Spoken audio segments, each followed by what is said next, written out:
Welcome to week 4. It's the Rams and the San Francisco 49ers. It's rivalry week here at House of Horns. Victor, it should be a good Monday Night Football matchup. These teams face each other in the NFC title game in January. It feels like a long time ago, but not that long ago. The Rams and 49ers. I'm hyped up for this one. I'm Gilbert Manzano, Rams beat reporter for the OC Register, LA Daily News, and always joining me, Victor Javier Corona, middle name, Victor producer. Vic, how you doing today? I'm doing well. Thanks for mentioning my middle name. It's weird. I feel like the only time people mention it is when I'm in trouble. I remember my mom used to do the whole full name only when I was in trouble or something. But I'm doing well, man. I'm excited for this matchup. I was doing some research on it, and I remember seeing that Mike Kyle Shanahan had like a 6-0 edge over McVay, and then until they got to the NFC title game, and that's where McVay finally broke the streak. So I'm excited for this game. It'll be fun. It'll be on prime time, and I think the sides that are going to shine in this game is going to be the defense, as we're going to talk about. And you're going to mention who we're going to have on to I break was it gonna down. say, our guest from last week, Jose. I found out it's Miguel Okay. Jose Miguel Romero from the Arizona Republic. He had a middle name. That's why I'm going middle name. But we kind of messed up. Our guest is coming up. We haven't asked Cam Inman, 49ers beat reporter for the Bay Area News Group, San Jose Mercury News. He's like me. We're technically coworkers, Victor, me, and Cam Inman. Right. He has a long name, Southern California News Group. He has a Bay Area News Group and a bunch of newspapers. But Cam Inman's been a long time 49ers beat reporter. I want to say since like the early 2000s. I forget. I've asked him before, but I haven't asked him about a middle name. That should be our tradition now with interviews that come onto the show at House of Horns. So Right. we didn't Let's get get that, that but started.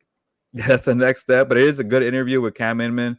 Who'll be on in the next 10 minutes. He'll break down the 49ers, give us the latest on Jimmy G, NickBosa, and the rivalry between the Rams and the 49ers. So I'm excited about the guests. I'm excited about the rivalry week, Monday Night Football, prime time. But Victor, I feel like I'm missing something else, right? Well, there's so much that we need to get to in terms of the 49ers and the Rams here, but let me just go over some reminders here, some programming reminders real quick. We have the big giveaway for the shirt. Let them know about it real quick, and then I'll give the rest of the reminders. How about that? Definitely. That's another thing I'm really excited about is the AaronDonald Blitz T-shirt that we're giving away to a lucky subscriber of House of Horns, and I think we're at 150 or 149. I forget. 49 is kind of funny, fitting. Victor Yeah. here, but we're trying to get to 250 subscribers, and we thought a giveaway will help us get there. So the rules are just subscribe to House of Horns. Pretty easy, right?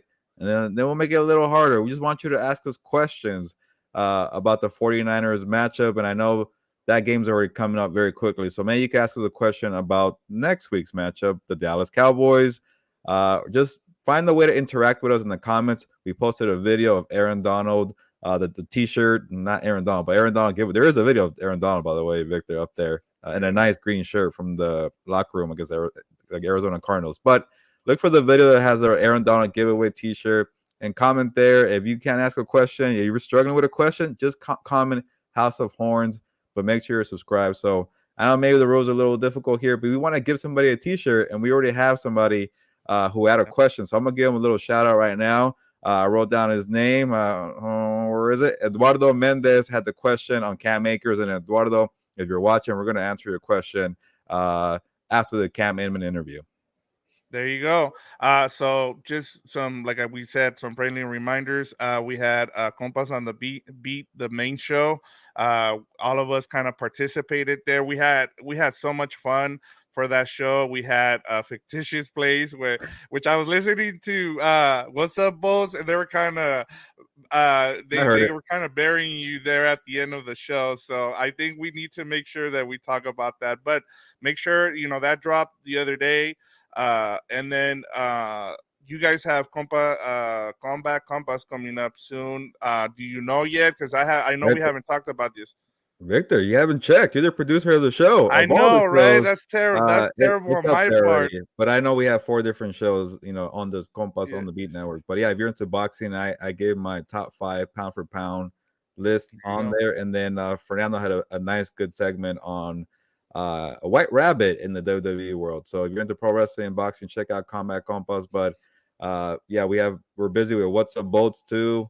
And then Compas on the Beat. Like I know you guys like to talk, or like to listen to us talk about the Rams here, but on Compas on the Beat, we talk about the entire NFL. So you're into all that. Like we had a nice video there of me and Fernando debating about the Eagles that he lost his Yes. mind, but people are watching. So yeah, plenty of content to choose from here on the Compas on the Beat network. There you go. So let's get to what we're here. We're here to break down the Rams and the 49ers game. So why don't we start off with news and notes from practice from you? Give us the lowdown of what you have for us.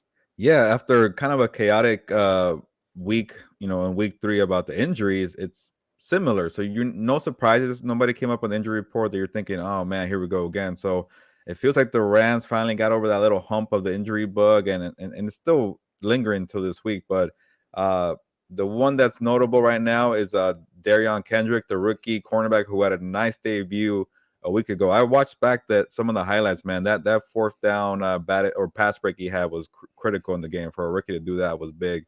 But Darion Can I Kendrick, interrupt real yeah, quick? go ahead. I'm sorry, but I feel like I'm kind of cursing them because like I picked them as my the two rookies back to back games. I picked them as my players of the game, and I give them a 12 pack, and then they end up on Yeah, the injury report. So I feel bad about that now. So go yeah. continue on, Maybe Gilbert. I find just something wanted to else to point. give him, Victor. Maybe you're not the type of guy who hands out beer to people after games. I don't know. Maybe you can hand out your favorite movie advice, or movie to watch of the week. I don't know, but we'll figure it out, Victor. It's okay. You can still hand out beers, but good news for Darion Kendrick though. He isn't in the concussion protocol, but he did practice Thursday, which feels weird because Thursday is technically a Wednesday practice. So the first practice of the week, Darion Kendrick was out there on a limited basis, but Sean McVay pretty much said if he has no setbacks, he's trending great. He positively moving forward. We expect Darion to be out there on the field, and that's big because Kobe Durant, David Long, Jordan Fuller the safety, but Kobe Durant and David Long are cornerbacks, and they did, all those 3 guys I just mentioned did not practice. So it could be a very similar secondary to what we saw in Arizona, and they need Darion Kendrick. Like imagine if Kendrick is not out there, like what else can they throw out there in terms of cornerback? So he's trending positively to play, and it could be DK and JalenRamsey. And the other injury note is Brian Allen, the center. I know Sean McVay was saying it could be a 2 to 4 weeks timeline. It's been over 2 weeks, so he was being a little, on the cautious side when he said that. So I don't think Brian Allen will be playing this week. So that'll be the 3rd week for him. And then this one's kind of old, but Van Jefferson went on IR last weekend, and they keep saying that it wasn't a setback, but he's gonna miss 7 games to start the year. That's not a good thing for Van Jefferson, but they needed the roster spots because of all the guys we're mentioning who were hurt. Like I started thinking, I'm like, I bet they usually have 6 guys inactive. I'm like, they're about to have 6 guys inactive because of injuries, and usually it's because they're a rookie or they can't play special teams. But that's why they put Van Jefferson on our IR. But yeah, it's kind of a same old feel. So maybe that's good news or bad news. I don't know, whatever way you want to take it, Rams fans. But the good news is Darion Kendrick is trending towards playing, but Kobe Durant, David Long, Jordan Fuller, Brian Allen, probably not. Okay, yeah, that's a good and I was gonna ask you about Jefferson because it just seemed like why didn't they why do you think they didn't put him on IR right off the bat, and why did they wait so long? Yeah, I think they were just guessing, like, oh, maybe like because you put somebody in IR, they're for sure out, 4 games, and then also too, like if you come back from IR after 4 games, you can't do that again, pretty much. Like if you go back on Right. IR, you're out for the season. It could be a small injury, and then you're done. So I don't think they wanted to use that one IR spot on Van Jefferson, a guy who's so critical. Like say something happens again, they didn't want to risk it. And then also, what if he does come back quicker? You don't want to wait to 4 games. So I think there was a lot of kind of bad guessing, I guess, on that part. But then when the injuries started piling up and you needed roster spots, like once you put Van Jefferson on IR, that created another roster spot for guys to come up. Like Lance McCutcheon actually played Victor in that game, but it was more special teams. He didn't get out. He wasn't out there as a receiver, but I think they just were guessing. Circumstances came up that they needed a spot, and then maybe Van could have been ready. Could have been ready maybe in 2 weeks instead of 4. But that's just kind of the way it broke for them. So they used it, and then we'll see. And then I know we're getting kind of late here, but we'll see what happens with Odell Beckham down the line. There's a lot of flirting going on. I'll ask you about it on the other side after we get to our main interview here with Cam Inman, because I'm sure people want to hear this. So let's get to that, and then we'll come back after that, and then I'll ask you about Odell Beckham. How's that? Sounds good. Cam Inman, the original guest of Compas on the Beat. Cam, welcome to the show. Let's get there. Victor, this next guest is very special to us here because he was the first guest ever on Compas on the Beat over a year and a half ago. So introducing the special guest, Cam Inman, 49ers beat reporter for the Bay Area News Group.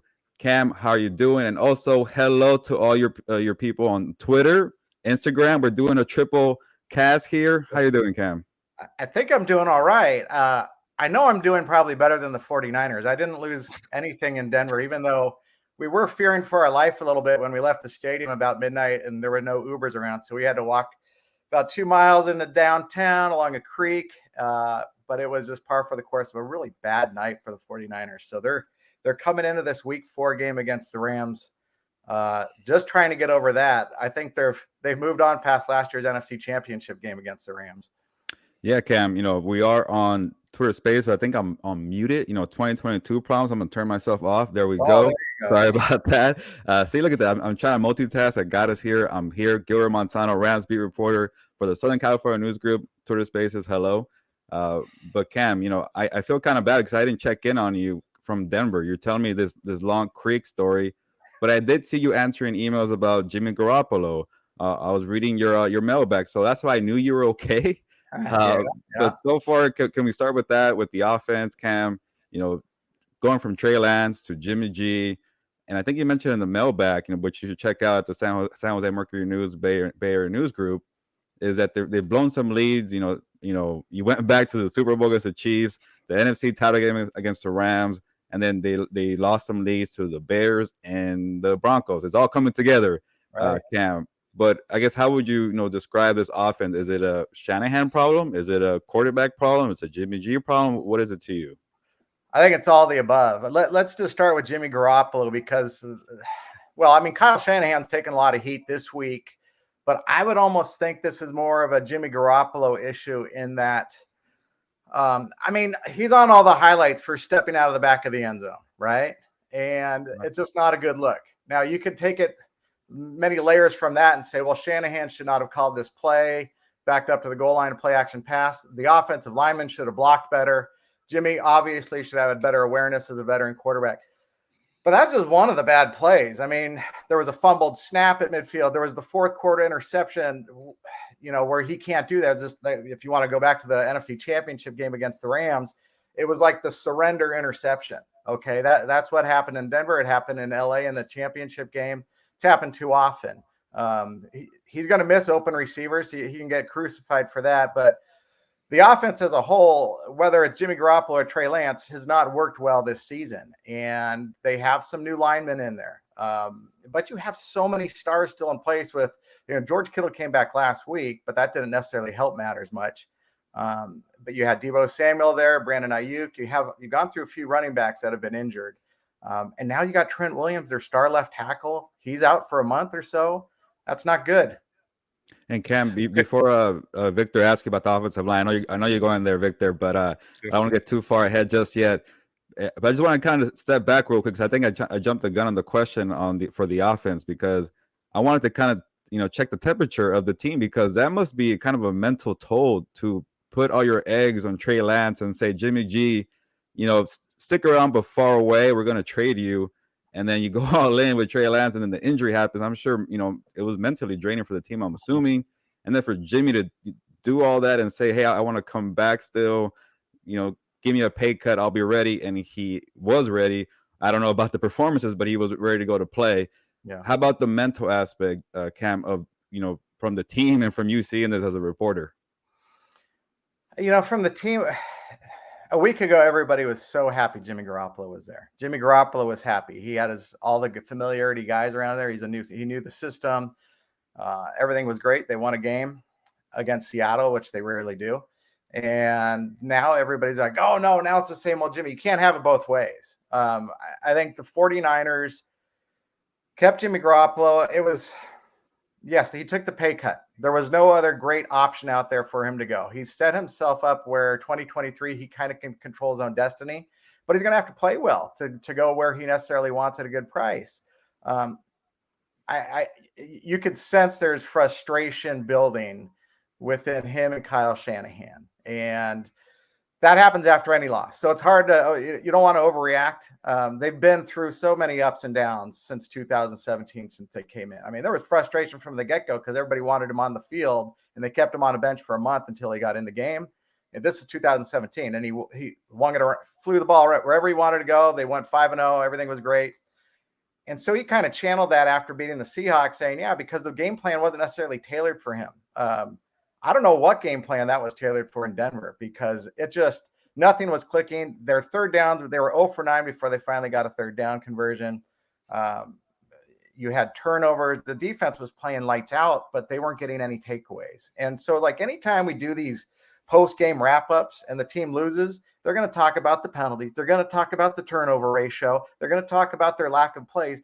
If you look at the other team that won the game, nobody's making any excuses. Nobody's pointing to your penalties. Nobody's pointing to your turnovers. They're talking about how they made plays. So basically, you got to make more plays.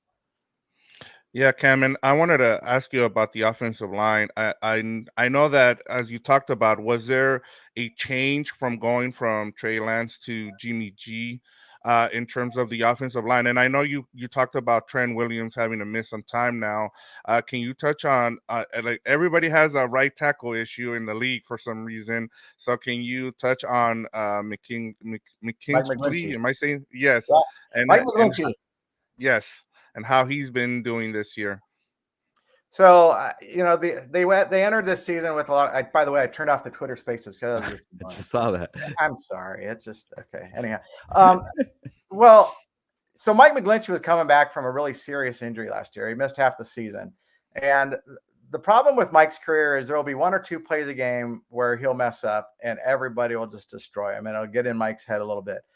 But then you go back and watch film and go, wow, this guy's actually a pretty good run blocker, pretty solid right tackle. I mean, everybody thinks an NFL offensive lineman is perfect. They're going to play all 60 plays flawlessly. The one time they screw up, everybody will harp on them and say, go get a new one. It doesn't work. There's no NFL offensive lineman store just sitting there. I mean, the college football is not producing great linemen. So they produce good linemen. It's up to NFL teams to coach them up. And right now, that's what the Niners are trying to do because rather than go in free agency and try to go to the NFL offensive lineman store where there wasn't any, maybe there was one or two, but they were already paying a lot of guys a lot of money at other positions, right? And you're paying Trent Williams the highest salary ever for an NFL offensive lineman. Okay, so he's your stud at left tackle, or he was until he hurt his ankle the other night. So you got three interior guys that are, they're young. Yeah, Aaron Banks was an All-American guard at Notre Dame. Boom, that should be okay. That should be NFL ready.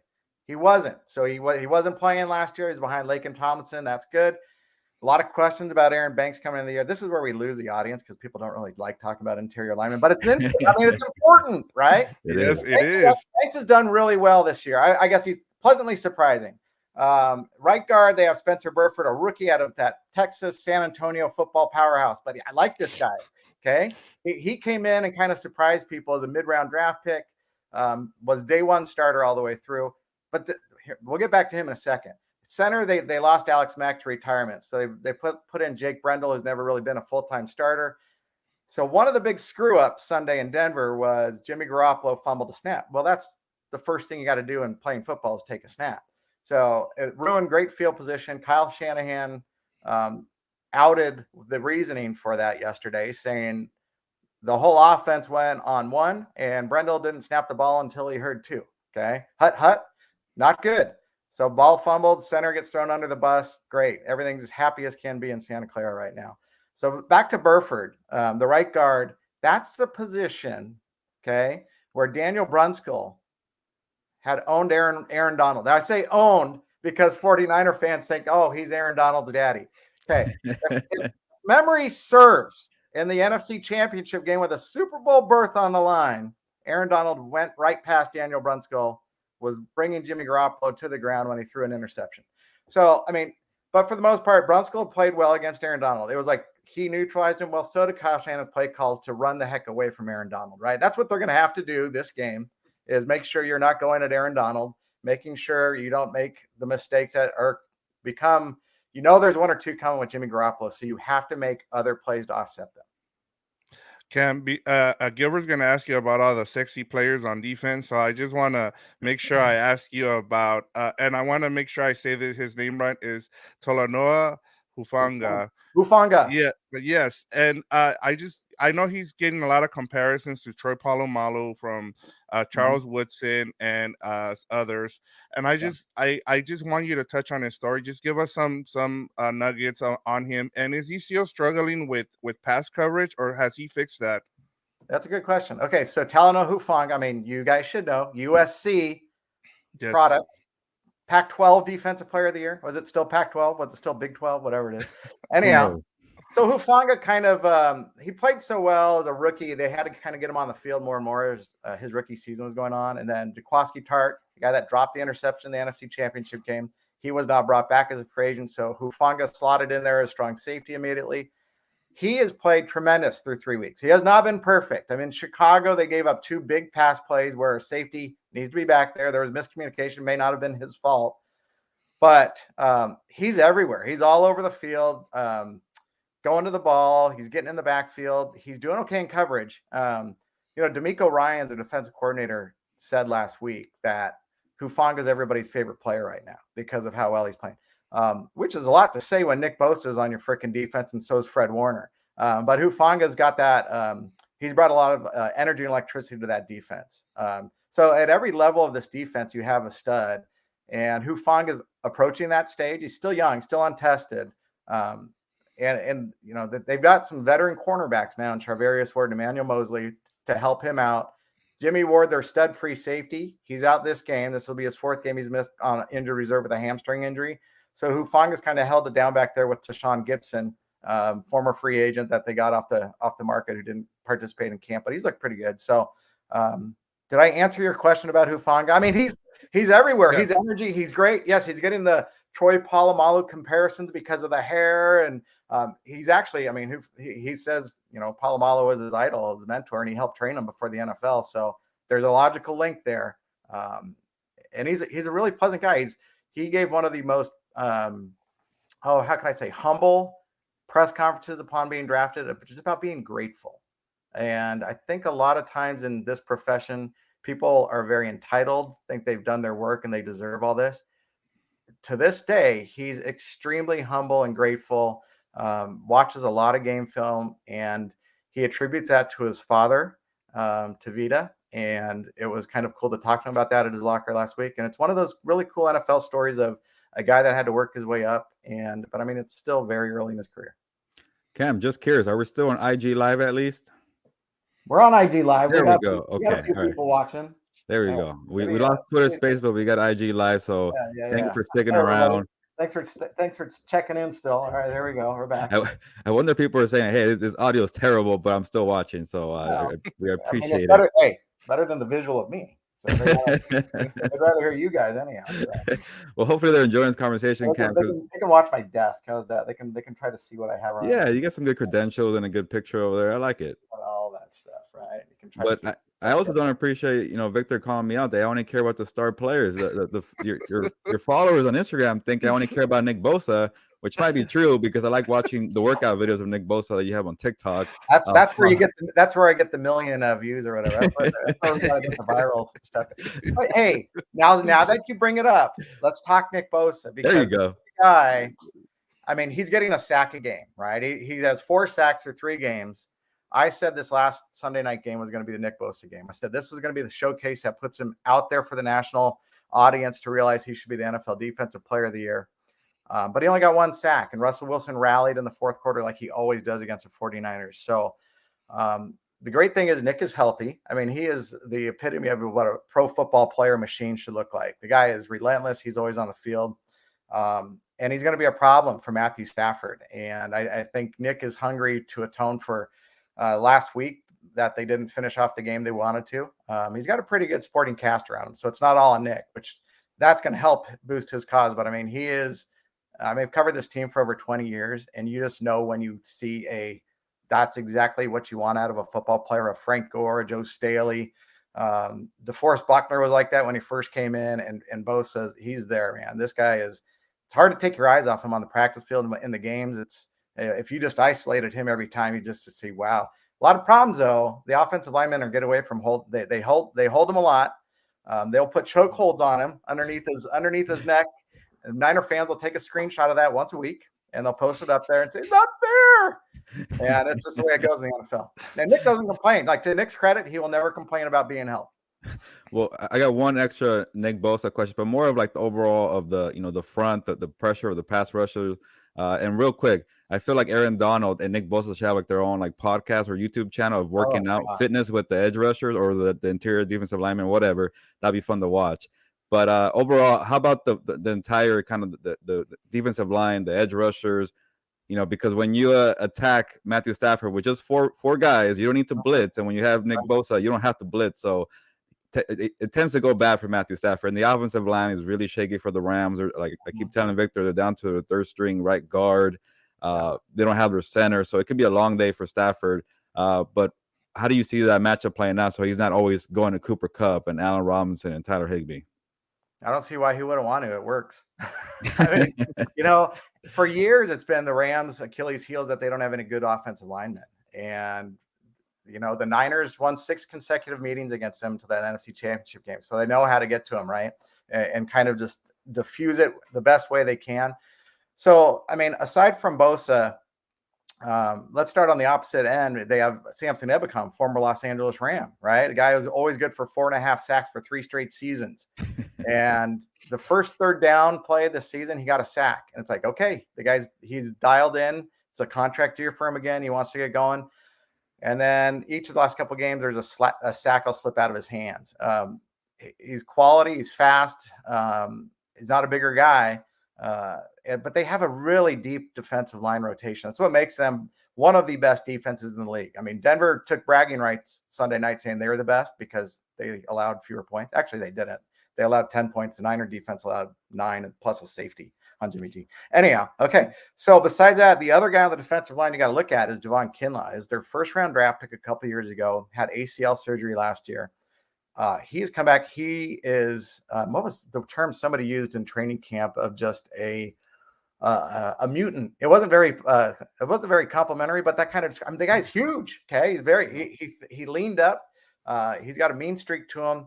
He has not been producing on the stat sheet, but he's been very good on their run defense. He wants to get to the passer more. A passer that's going to stay in the pocket like MatthewStafford is very good for him. Eric Armstead, their other captain and defensive tackle, he missed last game with plantar fasciitis. Tried to give it a go, which means, in my mind, he's probably saved himself for a bigger divisional game against MatthewStafford and the Rams. So I would expect him to go. They got they had about 10 or 11 deep. Now they have, 1 or 2 guys are injured. So it is something to reckon with. And last thing, Cam, we'll go out with this note here. And I know the 49ers have a bunch of other problems, so maybe they're not even thinking about it. But this Monday Night Football game, in Santa Clara, Levi Stadium, where the Rams haven't won since 2018, it's been a while for them. Are they going to be thinking revenge, payback for the NFC title game? They had that game, a drop interception away. Sorry for the 49ers fans that are listening on IG Live, but is there going to be a whole, we got to get this game? Sorry about that. No, you know what? So the whole a revenge tour thing, that was on the Niners' minds after they lost the Super Bowl, and that kind of backfired where it's like, oh, let's get payback. You just can't look back in the NFL. And if the Niners are looking back, they're looking back to Denver and seeing what a disastrous offensive game they played. And then the defense is probably going to get frustrated that they played a great game, just like they did in the opener, and the offense couldn't do their part. So the only part they're going to look back on the Rams is just knowing that they beat them 6 times. They should have beat them in the NFC Championship game if they made the right plays. They didn't make the plays. They have no excuse. So the Rams won it fair and square. They've changed personnel a little bit. So have the Rams. That's the beauty of the sport. It's like you can move along here. So, I mean, there will be as many 49er fans in the house at Levi's as there were at SoFi Stadium as usual. It'll be red, packed house like that. So, yeah. But primetime game. It's a way to kind of rebuild their reputation as an NFC contender because, I mean, guys, right now, look around that NFC. I mean, Philadelphia Eagles are the only 3-0 team, right? They've looked good. I don't have full faith that they're going to ride it all the way through. I think I came into this going the Niners and the Rams have as good a shot at anybody. I mean, obviously the Rams because they're defending champions. So, but then you have Tom Brady, and then there's usually one or two other teams that crop up. I didn't buy into the Green Bay Packers because I've seen them too much, and I've seen them in the playoffs, and their defense is playing okay, but I just don't have a lot of faith right now in the offense around Aaron Rodgers. And I picked Minnesota to win that NFC North. Wow. So, but then again, I also picked the Niners to win the NFC West, and they're 1-2 right now. And they're behind the Detroit Lions on the waiver wire today, so or ahead of them. That's not good. Well, Sir Cam, you dropped the knowledge and plenty of football left. Who knows what's going to happen at the end of the year? But this first matchup between the Rams and 49ers should be fun. You are the 49ers beat reporter for the Bay Area News Group, Bang, San Jose Mercury News. Cam Inman, thank you for dropping the knowledge and making history again because you were the first guest on Compas on the Beat. And now this is the first time that we've ever done 3 streaming plays at one time, IG Live, Twitter Spaces, and on StreamYard. So, or YouTube, I guess. Maybe it could be 4. Who knows, Cam? But thank you for the time, man. Okay, guys. Thank you. Appreciate it. Victor, sometimes I feel like I'm a guy who's in a rush. I can't slow down. Maybe I talk too fast and I'm just moving at 100 miles per hour. But then we get our guy on, Cam Inman, who was like, hey, we'll come on your show right now, House of Horns. We'll go on StreamYard, YouTube. But can I get a Twitter Spaces going? Can I get an Instagram Live? And I'm like, man, I felt overwhelmed. But Cam Inman is a pro, man. Definitely check out his work on TikTok, Instagram. Like this guy has 80,000 followers on Instagram, 58,000 followers on Twitter. So I don't want to say Cam Inman's age, but man, this guy's a youngster out there in the game, longtime vet, beat reporter, and then also doing the grind on social media. But Victor, Cam came on the show to talk about the 49ers, and I think we're now well informed after the interview. No, we are. There was a couple of questions that I wanted to ask, and I wanted to make sure I got them.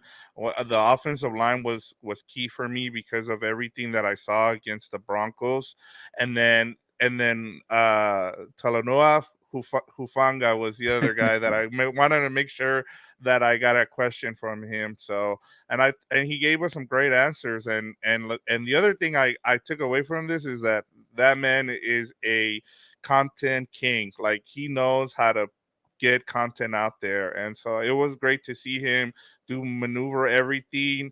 And it was a good, as a producer, it's something that it made me kind of be like, okay, I can use some of this, and now I can throw it to you guys and see if you guys would want to do something like that. So yeah, it was awesome to see that. Yeah, I don't know how Cam Inman does. It kind of makes me feel like whenever I'm complaining about how many things I have to do, I should probably be quiet and think about Cam. Like, what will Cam Inman do in the situation? What do you make that TikTok at 11 p.m.? What do you make that YouTube live? What do you make the IG live? Most of the time, Cam says yes. Yeah. All right. Let's get to let's segue over to before we start with players to watch. We did leave before we got to Cam about Odell Beckham. Just briefly to tell me what the latest is with Odell Beckham and the Rams.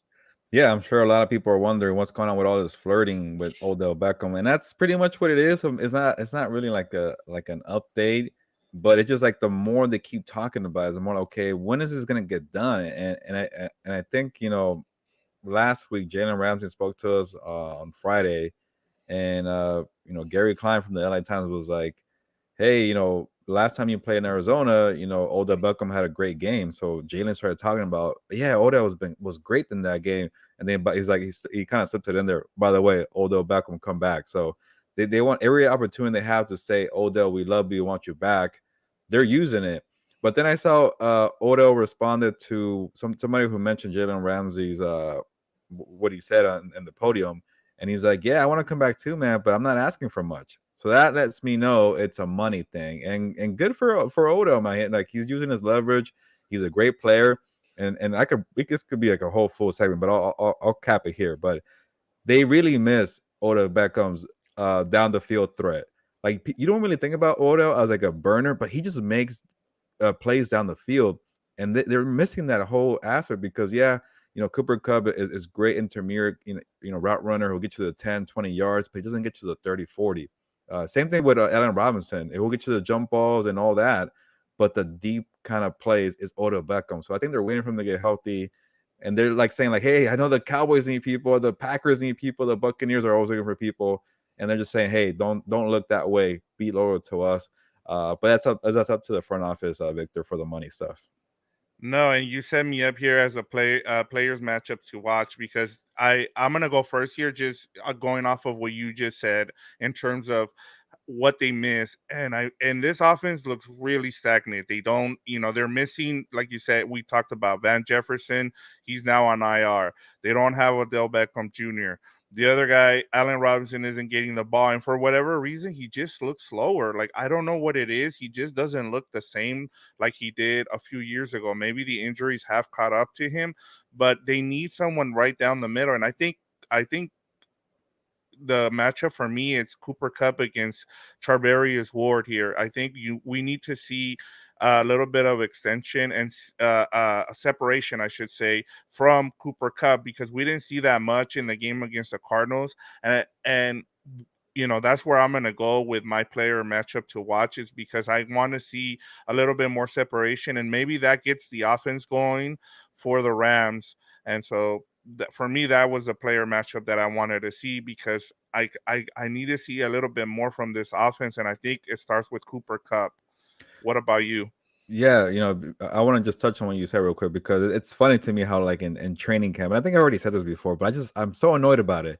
Remember when they were considering 7, 8 wide receivers? Like this position is loaded. They're gonna get 8 receivers because they're so good, and then like only maybe one is just contributing is CooperKupp, obviously, and then obviously it's still early for Allen Robinson. And by the way, like my story is gonna come out. This story is gonna come out, I think, Saturday, and it's pretty much the Rams offense against that 49ers stout defense. And I'm setting myself up here, but I spoke to Allen Robinson one-on-one in the locker room, and usually kind of Allen Robinson plays a little safe because I think he's used to the Chicago media like really like going after you, poking at him, right? Yeah, and he's programmed to say kind of like safe comments. But when I got him one-on-one, he started opening it up. I'm like, and he was dwelling on certain plays, like, man, we almost had that one, we had this one. So obviously they're still trying to figure out that adjustment phase. So you're on to something there, Victor, with the whole CooperKupp thing, because like if CooperKupp is not doing his work, usually it could go down the wayside very quickly. So it wasn't the best CooperKupp game last week, but he had the rushing touchdown. He still made an impact, and this guy's such a great blocker that he finds ways to contribute. But speaking of blocking, Victor, my player matchup to watch, that story that I'm talking about between the Stafford and NickBosa element, it's pretty much on the tackles. Rob Havenstein, the right tackle, and left tackle Joe Noteboom.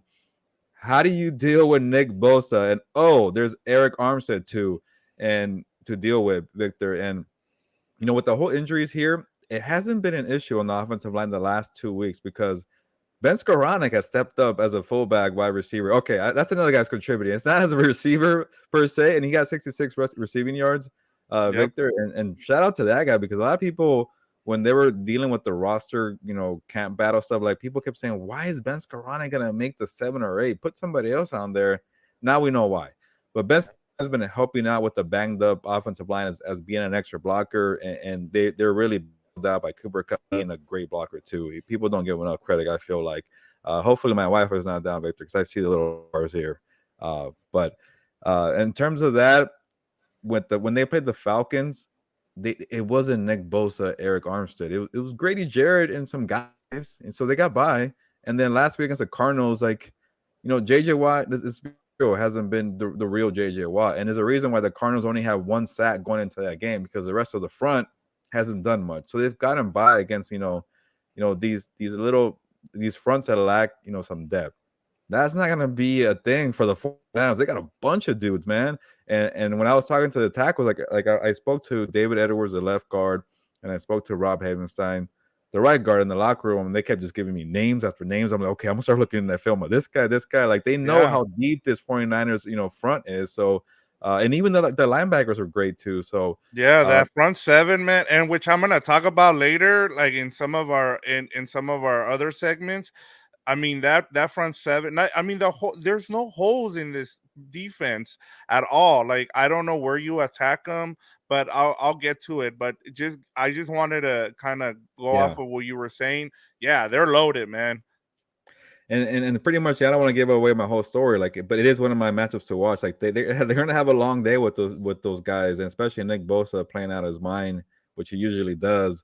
But the pretty much all ended with this. MatthewStafford was just saying, like, we got to be creative. We can't be predictable because they're gonna come at you with constant pressure. So we'll see what they do, but check out the story for a little more insight on the OC Register LA Daily News website. Plug. Yeah, there you go. No, and you're right on it, man. Because it keeps going. Like even Cam Newton talked about Kinlaw right up the middle, man. That guy is huge, and like he's finally kind of living up to that potential of what they wanted to see it when he got drafted in the first round. The one blogger called them out, Victor. That's why. Yeah, exactly. Yeah, I saw that. I didn't want to get to that too, but yeah, like that guy blew up too. But yeah, no, and there's other guys like I think his name is Brian.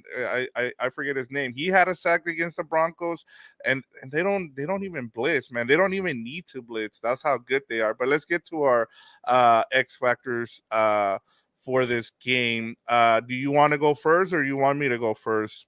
Okay, I could take this. I was just putting up some stats real quick here, Victor, because for my matchup to watch, I want to answer the question from Eduardo, who we gave a shout out at the beginning of the show. And Eduardo, man, you're on it, man. You watched the video. I know it was 3 minutes long, but he watched, subscribed, and gave us a question, and he's officially entered in the AaronDonald giveaway. It's kind of funny to say it's only been one person, but you're in the lead, Eduardo. Yeah. And the question was, will Cam Akers get 100 rushing yards on the San Francisco 49ers? And that's going to be very tough to do.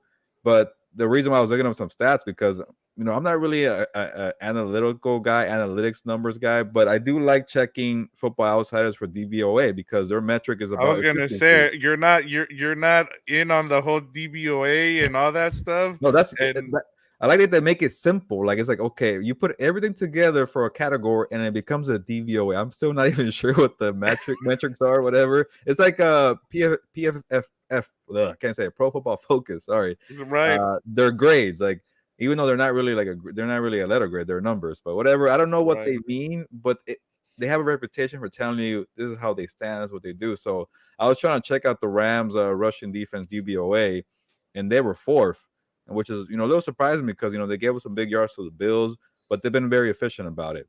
And then just a spot ahead, number 3, San Francisco 49ers are third in rushing defense DVOA. So it could be a long day for Cam Akers and Darrell Henderson overall to get 100 yards. But, I could see Cam Akers being productive. And I'm already blanking. Yeah. Because this is the X Factor, right? It wasn't players to watch. Yeah, okay. No, X Factor, yeah. The category, but X Factor. So I'll say it this way. Okay, now that I know it's an X Factor, I don't think Cam Akers will get 100 rushing yards. But look what he did last week. He didn't need 100 rushing yards. He had 66 rushing yards. He made an impact. He gave a spark. He had a burst. He pretty much was showing what he was, at least to my face, showing what he was doing in training camp. Like he had the extra burst. He had the threat of actually taking one to the house, and he did for that rushing touchdown for 14 yards, but it wasn't a crazy 120 yards rushing. So in terms of the X Factor, I think he could be productive. And that's a part of the thing about being creative, Victor, what MatthewStafford was saying, like, hey, you can't just sit back there for 5 seconds and throw the ball down the field. You need some rushing yards. And I think Cam Akers will provide it. It won't be 100 yards, but it will be enough to kind of, just mix it up and have some balance. No, and I like your pick there because, I mean, in that third quarter, he was a difference. Like we talked about during the post-game show, he took over that game in the third quarter. Yeah, he had the fumble, but in that third quarter, when they really needed a spark, he's the one that provided the spark. So I can see that, and they're gonna need it against a really good, a stout defense. For me, it's gonna be the linebackers. It's gonna be Bobby Wagner and Ernest Jones, either one of them. One of the things that I was kind of doing some research on this, and I noticed that the way Kyle Shanahan has been able to be 6-0 before the championship game against Sean McVay was because, he was able to expose the weakness of the Rams defense, because they didn't have really good linebackers. Well, now they do, and and you add the fact that Trent Williams isn't going to be there for the 49ers, and a banged up young offensive line like Ken Ingman told us about. I think this is where those linebackers are going to kind of eat in this game, and this is where they're going to make a big difference. I think they're going to have to double team AaronDonald, and guess who's going to be there? Bobby Wagner and Ernest Jones to pick up some the running game. And I don't think the running game is going to do well for the Niners, because they're like Cam Newton talked about, they're still young and they're having problems, getting used to Jimmy Garoppolo, because he wasn't even there during the offseason. So that's the other thing. So for me, that's who the X factor is going to be, are those linebackers, not that they actually have legit linebackers. And I'm glad you mentioned that, Victor, because I actually spent the last couple of hours before I came on writing about Bobby Wagner, because going off of PFF, there you go, I said it better this time. There you go. I just saw the grade for Bobby Wagner was like at 84.3. I'm like, oh, that's his best one of the season, and I was okay, well, what is he doing differently? And I started talking to Terrell Lewis, the outside linebacker for the Rams. He's like, he's getting comfortable now. Like he's always been around the ball, Bobby Wagner. But now he's playing, without thinking about it, because he has to worry about the scheme. I'm new here. Call the play. Is this guy in the right spot? Now he doesn't worry about that. He's being comfortable. Now he can make plays faster. And I think that's what Bobby Wagner is doing. And that's a great point, Victor, because Bobby Wagner is new to the rivalry.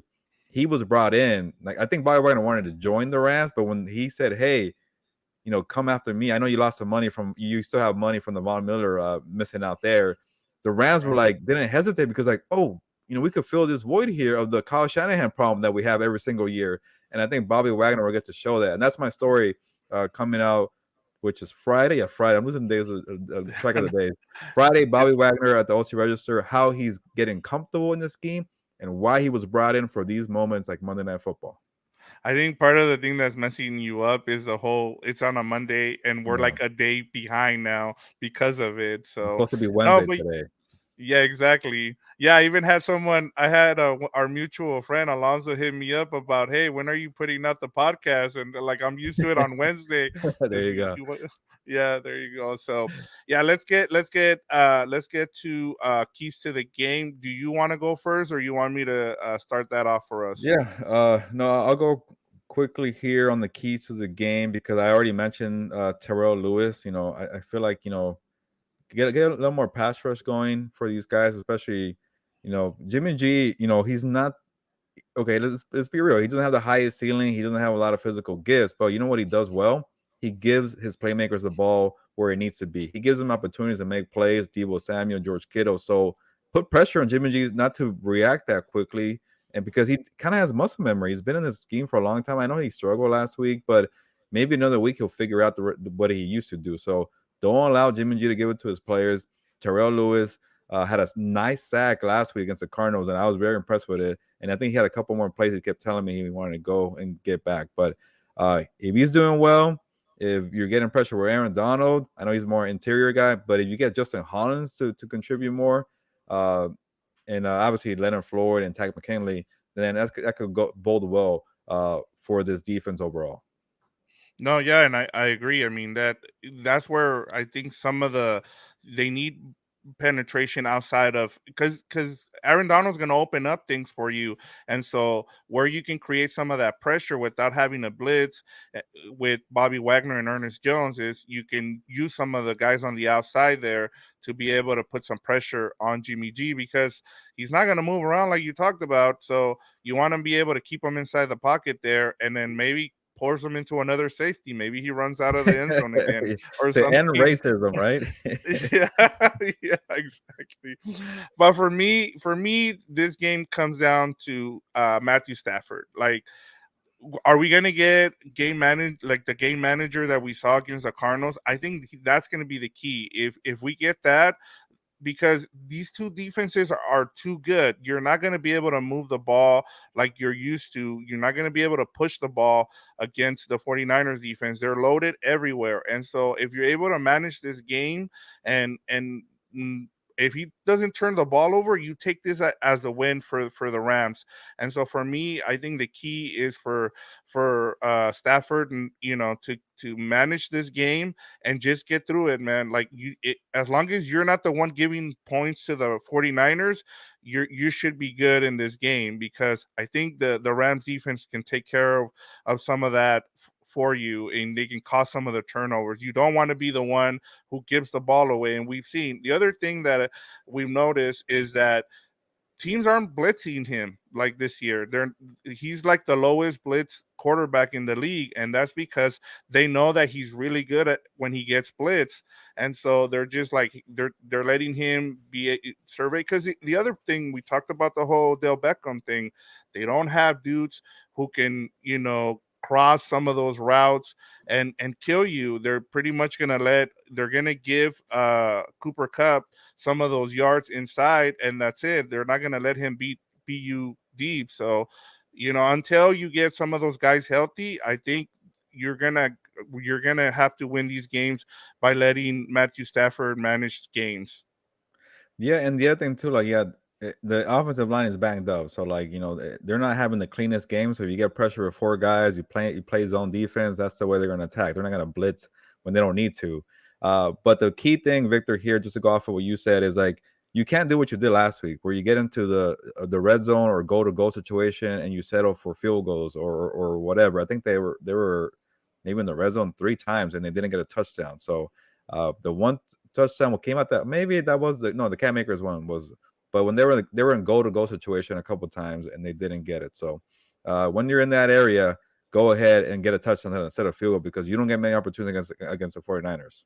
No, and they're gonna make you punt. I mean, look, the guy last week that should have been the MVP of the game should have been the Broncos punter, because that guy kept putting the ball inside the 10-yard line instead of Russell Wilson, who ended up getting the game ball for whatever reason. But yeah, like field position is also going to be huge in this game too. So, but yeah, you're right, man. Like it's going to come down to that. Like you need to score when you're in the red zone, touchdowns. Let's get to our fantasy football and betting spotlight. Let's start with betting here. The Rams come in as a plus 1 point. The Niners are at 1.5 point favorites, so I just put the plus 1.5 for the Rams. And then the over under, like I said, there's even Vegas thinks there's not going to be many points scored, because the over under is 42. And then if you bet on the Rams, you're at plus 102. How are you betting this, or how would you bet this game? I want to say we both got the over wrong last week, right? It was an under game. It was pretty low scoring. So we beat the spread though, at least, so that was good. But yeah, I the Rams being, it's funny, Victor. I'm gonna get into it when I get the prediction, but like I usually kind of wait to like really get into predictions because I want to hear what you have to say and then kind of bring it together with my notes. So after we went through, I'm like, do the Rams deserve to be the underdog? I know the 49ers are going through their injuries and all that, and they're at home too, but I don't know. I think it's also kind of a pick 'em too, so maybe it doesn't matter. But I don't know if the Rams feel like the underdogs. I'll say that before I give my prediction. And yeah, I will probably go the under here because these teams like to play like this gritty, old school dogfight rivalry. So yeah, maybe the under is here gonna happen. Yeah, I'm with you here. I hit the under on this one. I don't know where you're going to get points from. Like I said, I think I think a defensive touchdown might win it in this game, or maybe it's going to be a field goal game where it's like 9-6 or something, because these defenses are really good. And like I said, we talked about earlier with the Niners offense, where are they going to get their points? Jimmy G wasn't there the whole offseason, and he's trying to get into it. And yeah, he knows the offense and everything, but you're going from a guy that was a mobile quarterback to someone who needs to stand in the pocket. And then you're bringing in new linemen. So for me, it's gonna be I'm gonna hit the under here, and then we'll talk about our predictions, and we'll talk about. But I mean, it just seems weird here that the Niners are the favorite by only Yeah. 1.5. You would think it would be at least 3 points because you get 3 as a home team. So it Yeah. seems more like they're giving more respect to the Rams than they are the Niners here, That's which true. is Yeah, kind of it's only yeah. 1.5, and then you get 3 already, so you're right. And then the whole Trent Williams thing, you would think with that, you would think the Rams would be for sure a minus here. Yeah.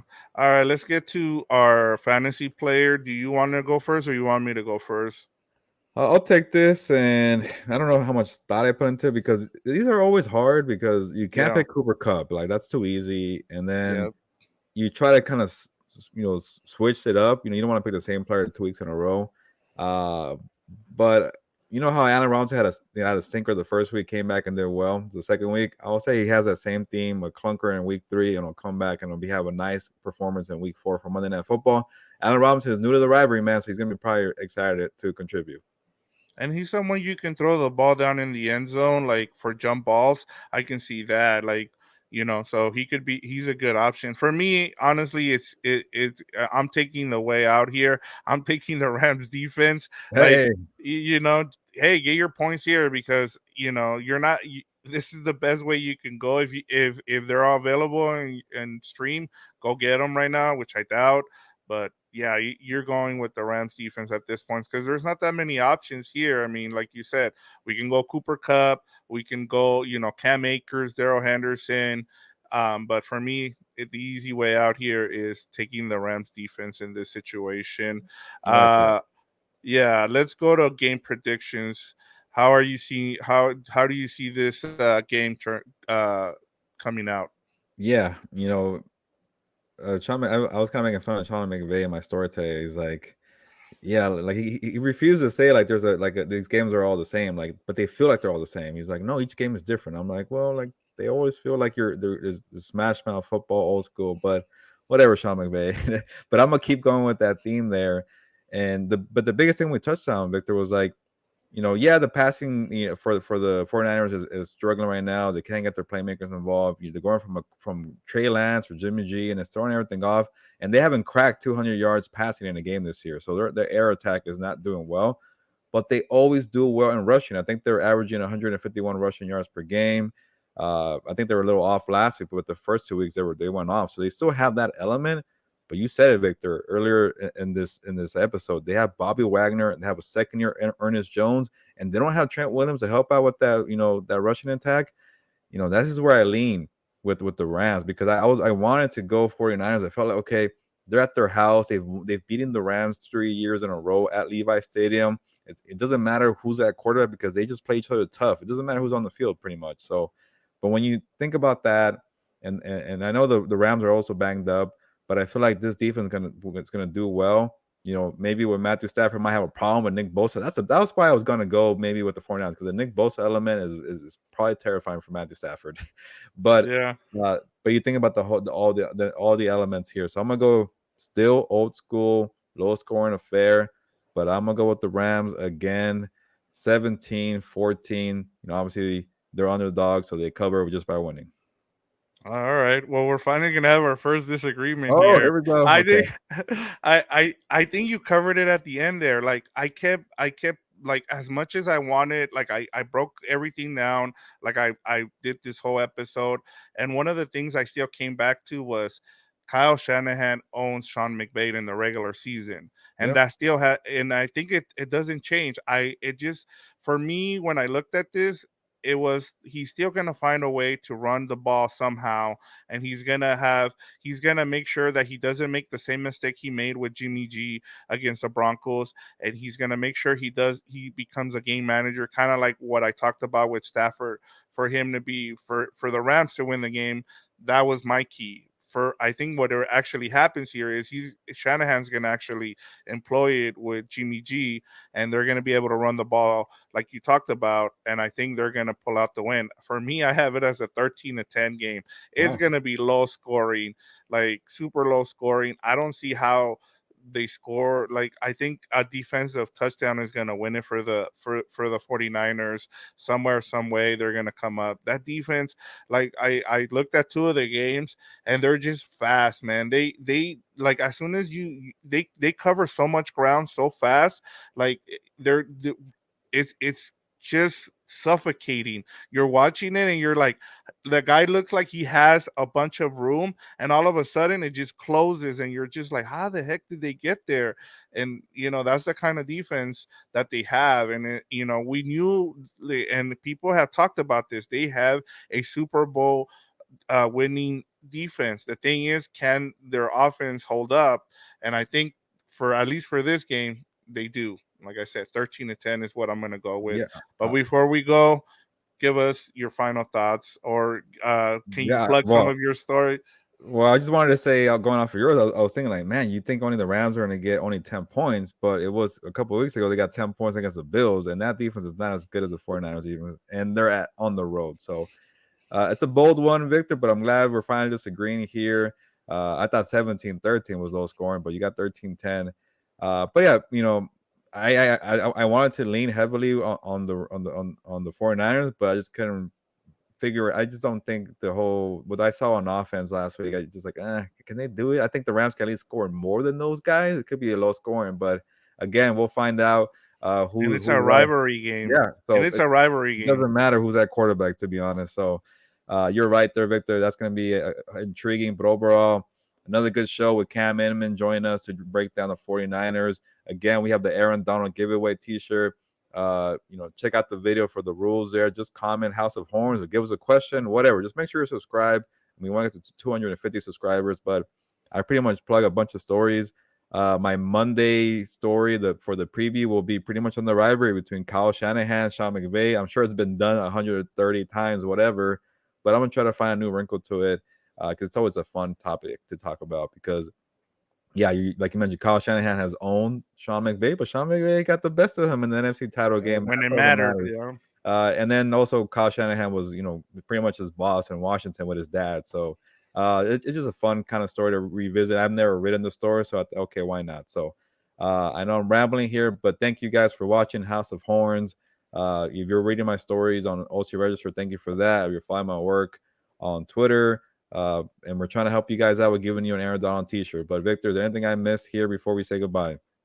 Nah, man, make sure you go and check out all his stuff. We're gonna have a post-game show for you guys following the game on Monday night. I don't know how we're gonna do it with Gilbert and Santa Clara at Levi Stadium, but he's gonna give us 10 to 15 minutes.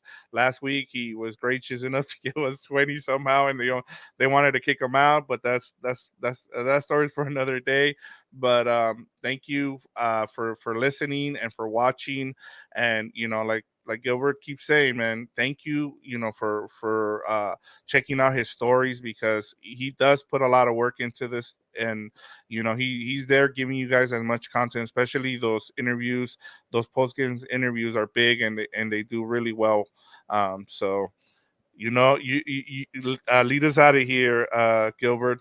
Yeah, and I just want to say, we're gonna go live after the game. But if you can't stay up that late, I know, Victor, you're not a late person, but I'm forcing you now to be for this game. You can always watch it on YouTube. Just look it up on their or uploads or live streams and get it there. So I know more people are hearing about us and watching our work. Thank you for that, and hopefully you enjoy it. But on that note, it's on the Monday Night Football. Santa Clara, not San Francisco. Ya nos vamos, pues vámonos.